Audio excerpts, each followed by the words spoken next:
उत्तर प्रदेश सरकार के उप मुख्यमंत्री केशव प्रसाद मौर्य 400 पार फिर एक बार मोदी सरकार। कांग्रेस और आम आदमी पार्टी को कहाँ देखते हैं?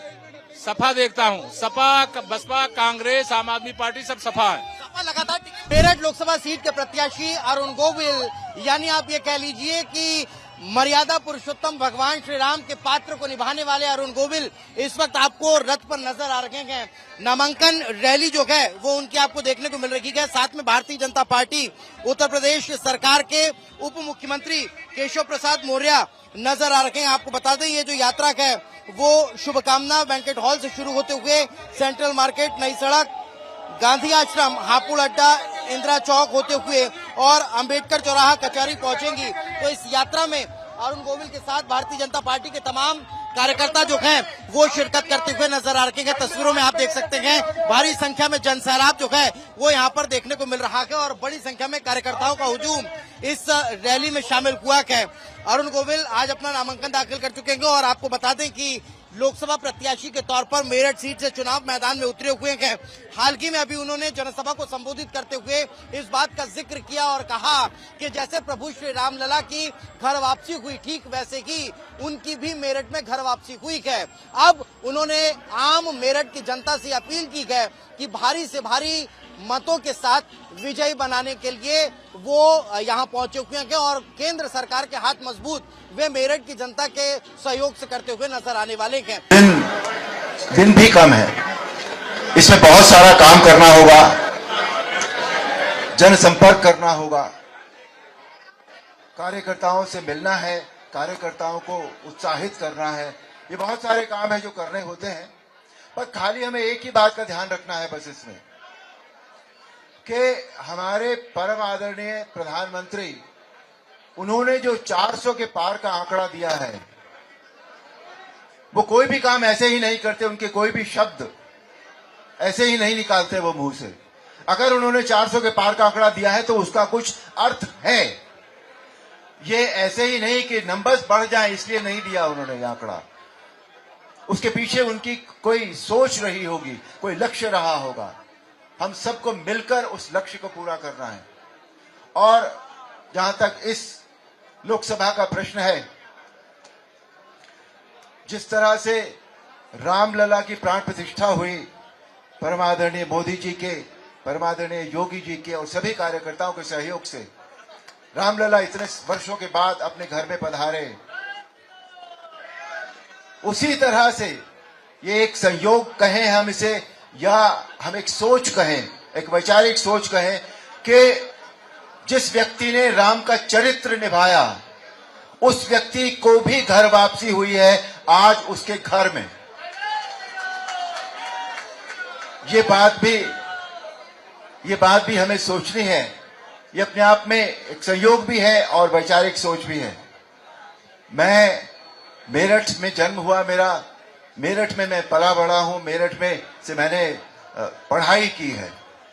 आज अपने घर वापसी हुई है, ये सोचकर मैं आया हूं यहां पर कि यहां मुझे कुछ करना है। 1 to 1 की जो समस्याएं होती हैं जानकर और अपने वो मातृ जन्मभूमि से हमेशा का लगाव होता है। जब भी लोग हमेशा मुझसे पूछते रहे, मैं हमेशा कहता रहा हूं कि मैं मेरठ का हूं, क्योंकि मैं मेरठ का हूं। इसलिए आप सबके सामने ये दिल खोलकर बात कर रहा हूं कि यहां से इस बार एक रिकॉर्ड जीत हासिल करनी है। केवल जीतना लक्ष्य नहीं होगा, एक रिकॉर्ड जीत हासिल करनी होगी। और प्रधानमंत्री जी और योगी जी और सभी बड़े नेताओं के जो इस देश के लिए काम कर रहे हैं, जो इस प्रदेश के लिए काम कर रहे हैं, उन सबके हाथ मजबूत करने होंगे। वो हम करेंगे, वो जमीन का आदमी करेगा, वो कार्यकर्ता करेंगे, वो हम सब मिलकर करेंगे। क्योंकि अगर हमें देश को हम प्यार करते हैं, जो हम करते हैं, हम अपने राष्ट्र को प्यार करते हैं। एक व्यक्ति ने हमें सिखा दिया, परमादरणीय मोदी जी ने, कि राष्ट्र को प्यार कैसे किया जाता है, राष्ट्र कैसे बनाया जाता है।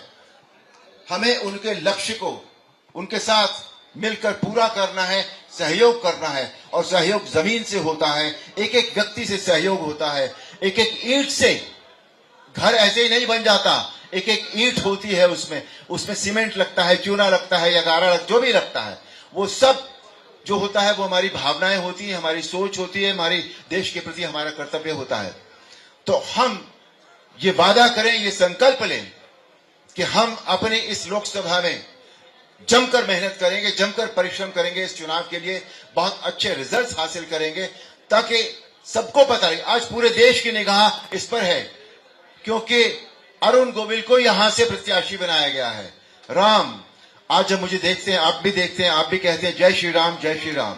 पूरे देश की निगाह है और ये सवाल उठेगा कि राम को राम के घर से खड़ा किया गया तो कितने वोट मिले, कितने मार्जिन से जीते आप और कितनी रिकॉर्ड जीत हासिल हुई।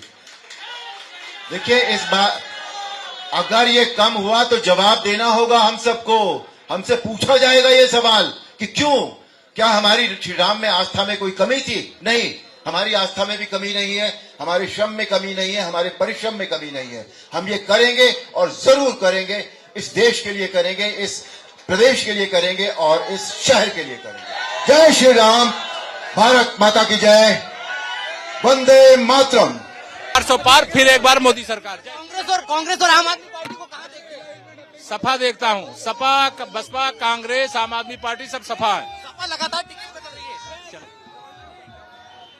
सुना, हालांकि बहुत ज्यादा बात करते हुए नजर नहीं आए केशव प्रसाद मौर्य। उन्होंने साफ तौर पर कहा कि प्रचंड बहुमत के साथ भारतीय जनता पार्टी 80 की 80 सीटों पर उत्तर प्रदेश में जीतने वाली है। और इस वक्त मेरठ से बीजेपी प्रत्याशी अरुण गोविल जी हमारे साथ मौजूद हैं, जो अपनी नामांकन रैली में हजारों की तादाद में मौजूद कार्यकर्ताओं का अभिवादन करते हुए निकल रहे हैं। अरुण जी, आपकी एक बार फिर घर वापसी, आप इस बात का जिक्र कर रहे हैं, इसे कैसे देखा जाए? ये आप देख रहे हैं ना, बस ऐसे ही देखना है इसको। क्या कह रहा है कार्यकर्ताओं का हुजूम और इस बार का चुनावी माहौल? अब लोगों में उत्साह कितना है वो आप देख रहे हैं, तो एवरीथिंग इज पॉजिटिव। कितनी लीड के साथ जीत रहे हैं इस बार? देखिए, उसके नंबर्स तो देने मुश्किल है, बट बहुत अच्छी बढ़िया जीत होगी। आपने इस बात का जिक्र किया कि लोग सवाल पूछेंगे कि जिस राम को आपने अयोध्या में लेकर आए हैं, अगर उन्हीं राम का किरदार निभाने वाले को प्रचंड बहुमत से नहीं जिताया तो सवाल होंगे। तो क्या आपको वाकई में ऐसा लगता है? कोई सवाल नहीं होगा, क्योंकि प्रचंड बहुमत होगा ही होगा। क्या प्राथमिकताएं रहने वाली है? प्राथमिकताएं देखिए, अभी वो नहीं सोचा है, अभी पहले ये काम हो जाने दीजिए, उसके बाद बैठेंगे तसल्ली से, फिर सोचेंगे कि क्या। अपने प्रतिद्वंदियों के बारे में क्या सोचते हैं, क्योंकि समाजवादी पार्टी ने प्रत्याशी फिर बदल दिया? नहीं, मैं उनके बारे में नहीं सोचता, वो उनका काम है, वो सोचें, मुझे नहीं सोचना। आप अपने काम में लगे। इसका जवाब वही देंगे ना, हम थोड़ी देंगे इसको। बहुत बहुत धन्यवाद हमारे साथ बातचीत में जुड़ने के लिए। तो अरुण गोविल जी को आप सुन रहे थे, जो विक्ट्री का साइन दिखाकर इस बात के लिए आश्वस्त कर रखे हैं कि प्रचंड बहुमत के साथ भारतीय जनता पार्टी अपनी जीत दर्ज करती हुई नजर आ रही है और उत्तर प्रदेश में 80 की 80 सीटें बीजेपी जीत रही है। विजय संजीव के साथ दीपेश बरगले, रिपब्लिक भारत।